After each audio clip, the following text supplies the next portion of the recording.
I call on government orders of the day numbers 1 to 3. Residential Tenancies Amendment Bill, Committee Stage. Taxation, Transformation, First Phase Simplification and Other Measures Bill, Committee Stage continued. Human Rights Amendment Bill, Committee Stage.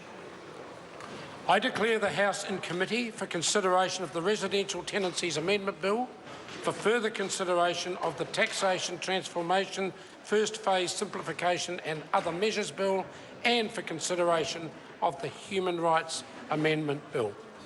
Mr. Chairman.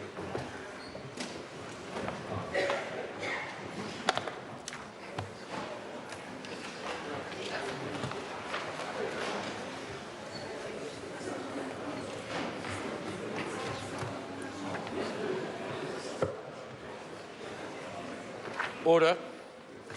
The House and Committee for consideration of the Residential Tenancies Amendment Bill, for further consideration of the Taxation, Transformation, First Phase Simplification and Other Measures Bill, and for consideration of the Human Rights Amendment Bill. Members, we turn first to the Residential Tenancies Amendment Bill. The question is that a point of order to McIndoe. Thank you, Mr. Chair. Mr. Chair, I seek leave for the parts of the Residential Tenancies Amendment Bill to be considered as one debate, with the questions to be voted upon separately at its conclusion. Is there any objection to that course of action? And I'm assuming that the member means the preliminary clauses as well? So they're not actually parts, okay? So just making it clear, the members sought leave for the parts and preliminary clauses to be debated as one question, but votes to be taken separately. Is there any objection to that? There appears to be none. The question is, the parts stand par. Thank you, Mr. Chairman. So recognising that we're going to take the Residential Tenancies Amendment Bill as one to be treated as one part for this debate, including the commencement clauses, I want to make some opening comments about this debate. We've made it clear all the way through that Labor is supporting this bill because we think it's long overdue that the standards of New Zealand's rental housing are brought into the 21st century. And we believe that it's long past time for mandatory standards to be set for rental properties, public and private, that there's a strong public support for the idea of making sure that rental properties, whether it's Housing New Zealand, the Council or community organisations, as well as those in the private rental market, are warm and dry.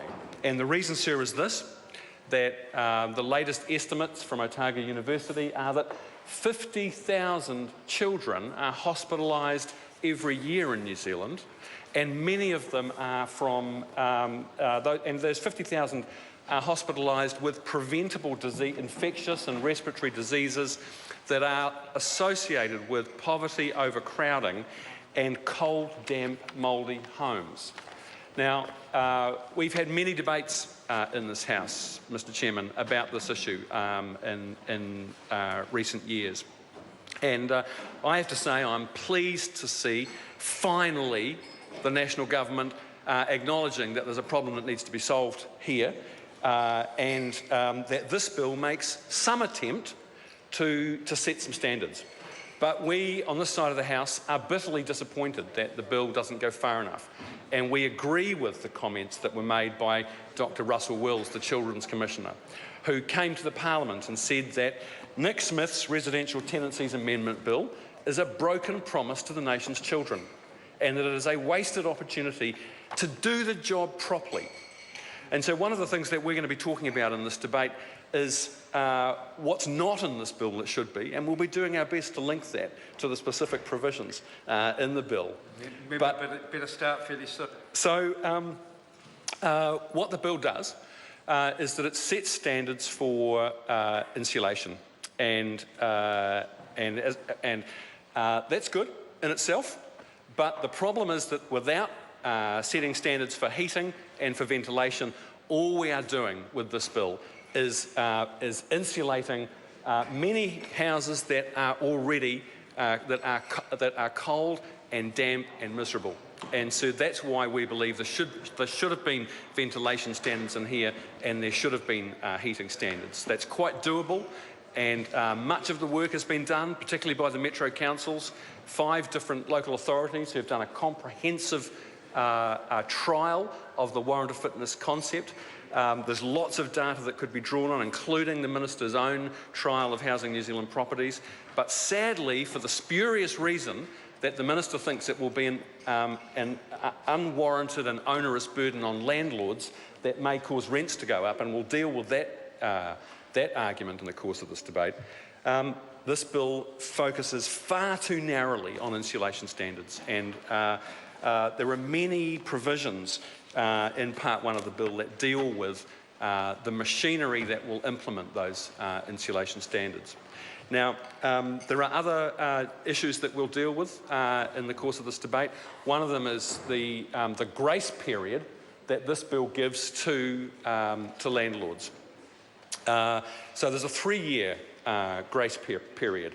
We believe that's far too long, and we would much rather see that actually a year's grace period would be better, as is reflected in Andrew Little's Healthy Homes Guarantee Bill, and then allow the changes to be implemented as tenancy agreements turn over. And we know that actually most tenancies in this country, I think the average length of a tenancy is around 10 months. It would be, if you phased in the changes that are required when tenancies turn over, in a very short period of time, you would have the great majority of rental properties would meet the required standards. The other issue that we want to talk about in more detail is in the schedules, relates to the regulation setting powers that this bill puts in place. Now, it's quite sensible for things like insulation standards, and if there were heating and ventilation standards, to be set by regulation, Mr Chairman. Just before I call a member, I do want to remind members that the committee stage of a bill is not the point where members can speak about what's not in the bill.